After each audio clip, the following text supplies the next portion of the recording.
बोलो हनुमान जी महाराज की, गोस्वामी तुलसीदास जी महाराज की।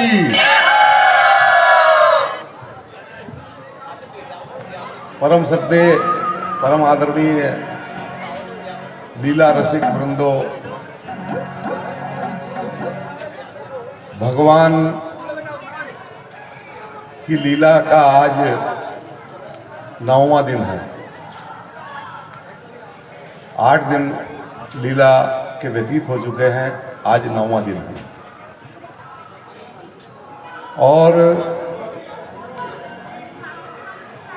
ये बहुत ही अच्छा अवसर है आज। देखो, भक्त का जो जन्म होता है, जिस दिन भगवान से उसका संबंध स्थापित हो जाए, उस दिन भक्त का जन्म होता है।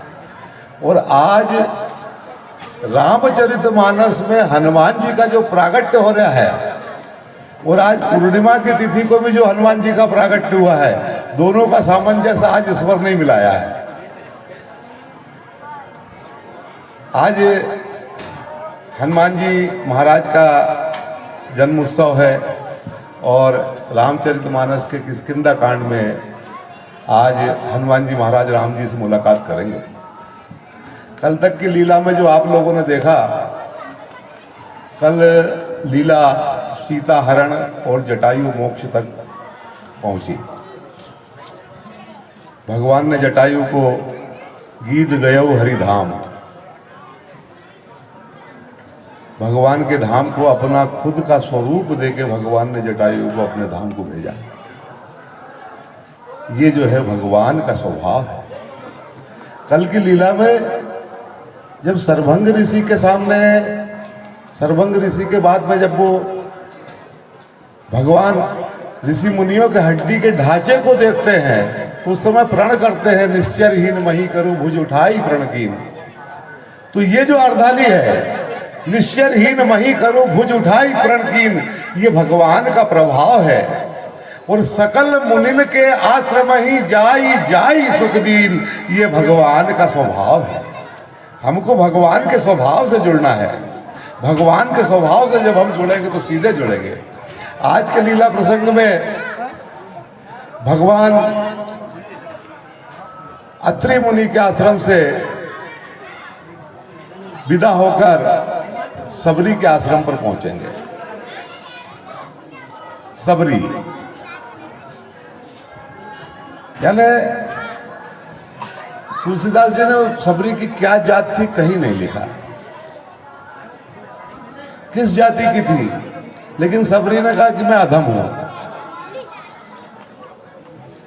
तो मानस पीयूष में लिखा है कि वन में एक सबर करके एक आदिवासी समाज होता है। उस सबर समाज की स्त्री होने के कारण इसका नाम सबरी था। जैसे हनुमान जी महाराज जब लंका में पहुंचे तो त्रिजटा ने पहले ही घोषणा कर दी थी, सपने वानर लंका जारी। ऐसे ही जब भगवान सबरी के पास पहुंचते और सबरी से पूछते हैं, पहले तो भगवान सबरी को नवदा भक्ति के बारे में बतलाते हैं कि भक्ति 9 प्रकार की है। प्रथम भगति संतन कर संगा, दूसरी रति मम कथा प्रसंगा। इस प्रकार 9 प्रकार की भक्ति बतलाई। और भगवान ने सबरी से कहा कि हम जो सांसारिक लोग हैं, हम 10 प्रकार के रिश्तेदारियों से रिश्तेदारी करते हैं। हम जो देखते हैं, यदि हम कहीं रिश्तेदारी जोड़ते हैं तो जाति पाति कुल धर्म बड़ाई, धन बल परिजन गुण चतुराई, ये 10 चीजें देखते हैं कहीं भी रिश्तेदारी जोड़ते हैं। लेकिन भगवान ने सबरी से कहा, कह रघुपति सुनि भामिनी बाता, और मानहु एक भगति करना था। और भगवान सबरी से पूछते हैं कि सबरी, क्या सीता की कोई जानकारी तुम्हारे को है? तो जैसे त्रिजटा ने हनुमान जी ऊपर वृक्ष पे बैठे थे और नीचे कह दिया था कि सपने वानर लंका जारी, हनुमान जी के मन में विचार आया था कि मेरे को तो भगवान का ऐसा कोई आदेश ही नहीं है, लेकिन भगवान एक त्रिजटा के मुंह से कहला रहे हैं। इस प्रकार की घोषणा सबरी ने पहले राम जी से कर दी थी कि राम जी आप पंपा सरोवर पे जाओ, वहां आपके सुग्रीव से मित्रता होगी और सुग्रीव ही आपको सब पूरे हालचाल बतलाएगा सीता जी के, पहले घोषणा कर दी थी।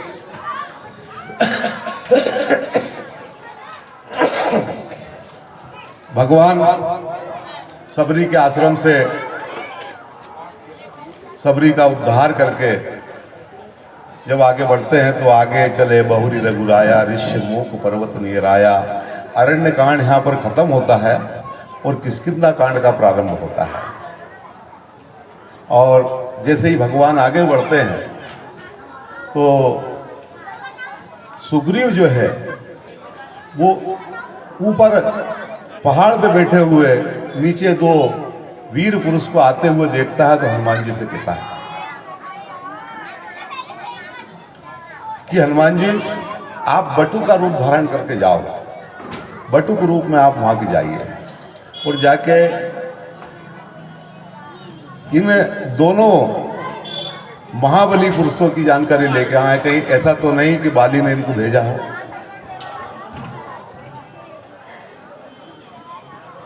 आप देखना कि आज भगवान हनुमान जी महाराज का जन्मोत्सव है और आज हमारे इस रामलीला मंच पे भी हनुमान जी का प्राकट्य होगा और राम जी से उनकी मुलाकात होगी। मैंने अभी कहा था ना कि भक्त का जन्म दिन पहला वह होता है जिस दिन भगवान से उसका संबंध स्थापित हो जाए। तो आज भगवान से हनुमान जी का संबंध स्थापित हो रहा है। आज हनुमान जी का जन्मदिन ही है, हनुमान जी का प्रकट उत्सव ही है। अब हनुमान जी है ना चारों युग प्रताप तुम्हारा, लेकिन रामचरितमानस में तो किष्किंधा कांड में ही हनुमान जी की मुलाकात राम जी से हुई है। हनुमान जी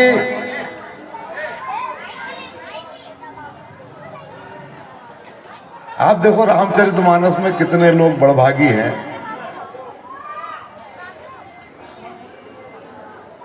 बोले बड़भागी अंगद हनुमाना चरण कमल चापत विधि नाना।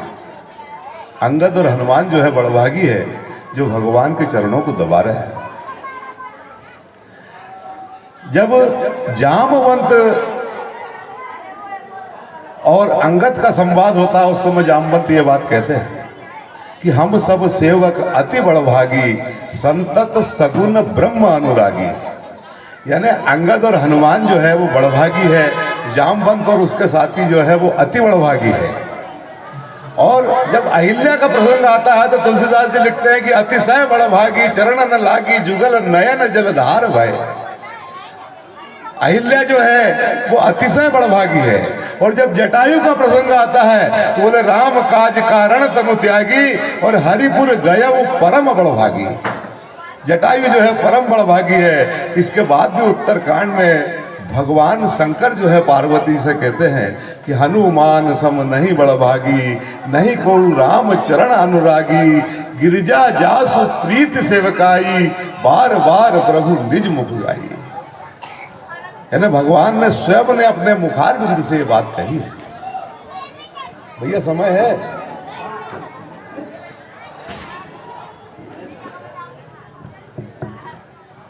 आज बहुत अच्छा बढ़िया प्रसंग मैं आपको सुनाता हूं मानस का। वो हनुमान जी के पास ही जाके समाप्त होगा। वो ब्रह्म जो है वो निर्गुण निराकार है। तो ब्रह्म ना तो किसी को पकड़ता है ना ब्रह्म को कोई पकड़ता है। ब्रह्म ना तो किसी के पकड़ में आता है और ना ही ब्रह्म किसी को पकड़ता है। लेकिन वह ब्रह्म भगत प्रेम बस सगुन सो होई। वो निर्गुण निराकार ब्रह्म जब वह भक्त के प्रेम के बसीभूत होकर सगुण रूप धारण करता है तो सगुण रूप धारण करता है। तो आप स्थिति देखिए कि स्वयंभू मनु शत्रुपा ने तपस्या की। उनकी तपस्या में विधि हरिहर तप देख अपारा, मनु समीप गए बहुबारा, कई बार गए लेकिन उनने उनकी तरफ आंख खोल के भी नहीं देखा। तो उन्होंने कहा इनकी इच्छा क्या है। भगवान आकाशवाणी करके पूछते हैं कि हे स्वयंभू मनु, तुम्हारी इच्छा क्या है, तुम चाहते क्या हो। तो बोले भगवान मैं तुम्हारे दर्शन करना चाहता हूं।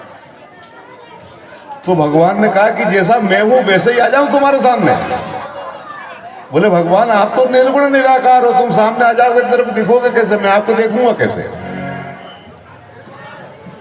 तो बोले फिर कैसे आऊं। तो बोले जो स्वरूप बस शिव मन माही, यही कारण मुनि जतन कराही, जो भुसुंडी मन मानस हंसा, सगुन अगुन जही निगम प्रशंसा। जो भगवान शिव की स्मृति में है, जिसके लिए साधु संत लोग यत्न करते हैं। काग भुसुंड के मानस में जो हंस विराजमान है, बोले कौन है। तो भगवान शंकर कहते हैं बंदऊ बाल रूप सोई रामो, मैं भगवान के बाल रूप की वंदना करता हूं। काग भुसुंड कहते हैं इष्ट देव मम बालक रामा, मैं मेरा बालक राम जो है वो मेरे इष्ट देव है। स्वयंभू मनु ने भगवान से वरदान में मांग लिया कि भगवान मेरे को आपके जैसा पुत्र चाहिए। तो भगवान ने कहा मेरे जैसा तो मैं ही हो सकता हूं। भगवान ने तथास्तु कर दी और स्वयंभू मनु शत्रुपा जो थे दशरथ और कौशल्या हुए, जिनके यहाँ भगवान का जन्म होता है। एक दिन दशरथ जी भोजन करने बैठ गए और भगवान बाहर खेल रहे थे, भगवान को भूल गए।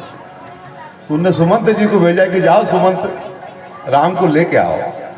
तो सुमंत जब गए तो सुमंत ने जाते कहा बोला राम चलो तुमको राजा बुला रहे हैं। तो ब्रह्मांड के राजा के मन में विचार आया कि ये कौन सा राजा मेरे को बुला रहा। उन्होंने नहीं कर दिया, बोले मेरे को नहीं आना।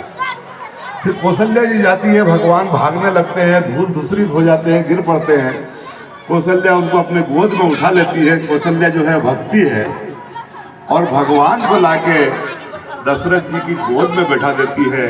और जब वो दशरथ जी की गोद में भगवान बैठ जाते हैं, दशरथ जी उनको कैसे पकड़, देखो भगवान कैसे पकड़ में आता है। अब जब हनुमान जी का प्रसंग आता है तो हनुमान जी की जब राम जी से मुलाकात होती तो हनुमान जी राम जी से कुछ प्रश्न करते हैं कि तुम श्यामल गौर शरीरा, क्षत्रिय रूप फिरऊ बनवीरा, कठिन भूमि कोमल पदगामी, कवन हे तुम चिरेहु वन स्वामी, की तुम तीन देव मैं कहूँ नर नारायण की तुम दो। तो भगवान जब अपना परिचय देते हैं, कौशल्या से दशरथ के जाए हम पितु वचन मान बनाए, नाम राम लक्ष्मण दो भाई, संग नारी सकुमारी सुहाई, यहाँ हरि निश्चर वेदे ही विप्र फिरई हम खोजते ही। तो राम जी ने हनुमान जी महाराज से कहा कि आपने चरित्र कहा हम गाई, विप्र कयऊ ने जो कथा बुझाई। मैं अपने चरित्र को तो मैंने आपको सुना दिया, आप तुम्हारी भी कुछ कथा सुनाओ। तो हनुमान जी महाराज ने कहा बोले प्रभु कथा तो ब्रह्म की ही होती है, जीव की तो केवल व्यथा होती है। और उस जीव के बारे में, किस जीव के बारे में बतलाया। देखो आप हनुमान जी महाराज जो है कैसे गुरु हैं। अपने लिए उन्होंने राम जी से कुछ नहीं मांगा, अपने लिए राम जी से कुछ नहीं कहा। राम जी से यह कहा कि प्रभु आप अपने दास को भूल गए। और कहा किसके लिए, बोले नाथ शैल पर कपिपति रहे, सो सुग्रीव दास तब है। हम लोग भी शैल पे रह रहे हैं। ग्रह कारज नाना जंजाला, यह अति दुर्गम शैल विशाला। तो नाथ शैल पर कपिपति रहे, सो सुग्रीव दास तब है। तो भगवान ने ऊपर सिर करके देखा, बहुत ऊंचा पहाड़ है जिसके ऊपर सुग्रीव रहता है। तो हनुमान जी ने कहा बोले प्रभु चिंता मत करो, आप मेरी पीठ पे बैठ जाओ। लिए दो जनी पीठ चढ़ाई। अब आप देखना बहुत बढ़िया प्रसंग है। तो राम जी ने कहा कि तुम हमको पीठ पे क्यों बैठा रहे हो। तो हनुमान जी ने कहा बोले प्रभु आप दशरथ जी के आपने जन्म लिया तो आप दशरथ जी की गोदी में तो बैठे होंगे। बोले हाँ बैठा। तो बोले जब तुम दशरथ जी की गोदी की बात कर रहे हो तो हनुमान जी तुम हमको गोदी में क्यों नहीं बैठा लेते। बोले नहीं प्रभु, जो व्यक्ति गोदी में बैठता है तो गोदी में बैठाने वाला आदमी उसको पकड़ता है, और जो आदमी पीठ पे बैठता है तो पीठ पे बैठने वाला आदमी उसको पकड़ता है।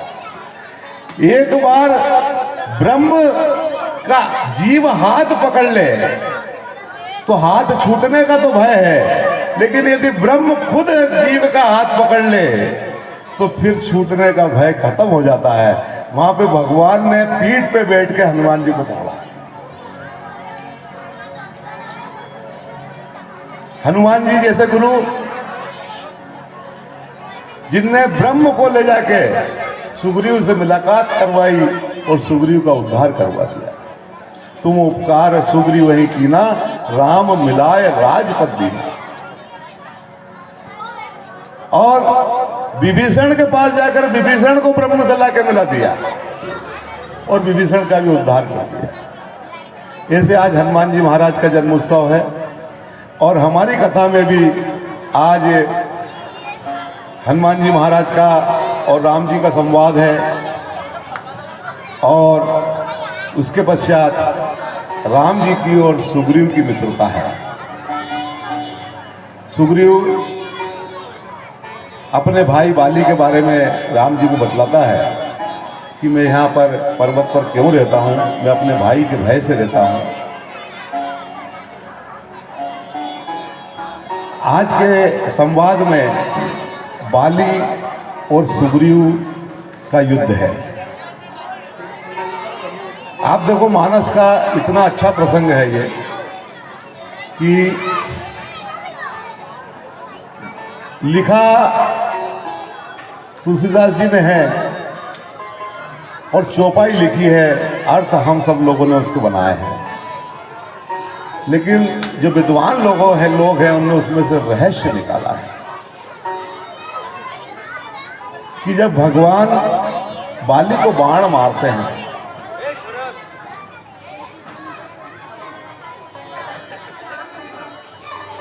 तो बाली भगवान से कहता है, भगवान धर्म हेतु अवतरे हूँ गोसाई, मारो हूँ मोई व्याध की नाई, मैं बैरी सुग्रीव प्यारा। अवगुण कवन नाथ मोई मारा। ऐसा कौन सा कारण था भगवान जो तुमने मेरे को मारा? तो भगवान बाली से कहते हैं, बाली अनुज बधु भगनी सुत नारी, सुन सट कन्या समय चारी, इन्हीं कुदृष्टि विलो कहीं जोई, ताही बधे कछु पाप न होई। तो बाली बड़ा अच्छा उत्तर देता है भगवान, क्योंकि भगवान ये जो नीति की आप बात कर रहे हैं, अनुज बधु छोटे भाई की पत्नी, भगनी यानी बहन, सुत नारी यानी पुत्र की पत्नी और कन्या, इन चारों को जो गलत दृष्टि से देखता है, ऐसे को मार भी दिया जाए तो कोई पाप नहीं लगता। लेकिन ये जो नियम की बात कर रहा है, ये नियम मनुष्यों पे लागू होता। हम तो जात के बंदर हैं, हम क्या जाने कौन छोटे भाई की पत्नी और कौन पुत्र की पत्नी और कौन बहन और कौन कन्या। भगवान को अपनी गलती का एहसास तो होता है और भगवान बाली को कहते हैं कि मैं तेरे को स्वस्थ कर देता हूँ। लेकिन बाली कहता नहीं प्रभु, बार बार मुनि यत्न कराही, अंत राम कहीं आवत न आई, और मेरे सामने तो साक्षात राम खड़ा है। लेकिन उसके बाद भी देखना आप, बाली ने भगवान से क्या कहा था कि धर्म हेतु अवतरे हूँ गोसाई, मारे हूँ मोई व्याध की नाई। तुमने भगवान मेरे को शिकारी के जैसे मारा। हमारे यहाँ शास्त्रों में विदित है, शास्त्र का सिद्धांत है कि अंत मति सो गति। आखिरी में जो बाली की मति थी वो शिकारी की मति थी कि भगवान शिकारी की भांति आपने मारा, तो बाली का मोक्ष नहीं हुआ।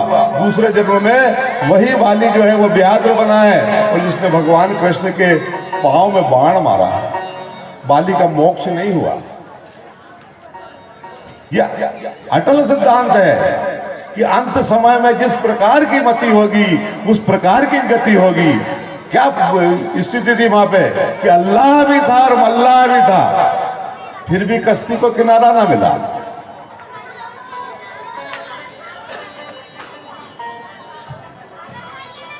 तो ये अंतमति कब के शुद्ध होगी? जब हम आज से अभ्यास करेंगे। आज की लीला बाली वध के पश्चात में यदि समय अनुकूल रहा तो लीला को कुछ आगे बढ़ाएंगे, अन्यथा बाली वध पर ही लीला का समापन करेंगे। इन्हीं शब्दों के साथ मैं अपनी वाणी को विराम देता हूँ। बोलो सियावर रामचंद्र भगवान की जय हो। राही दे गति राम उदारा सबरी के आश्रम प्रभुधारा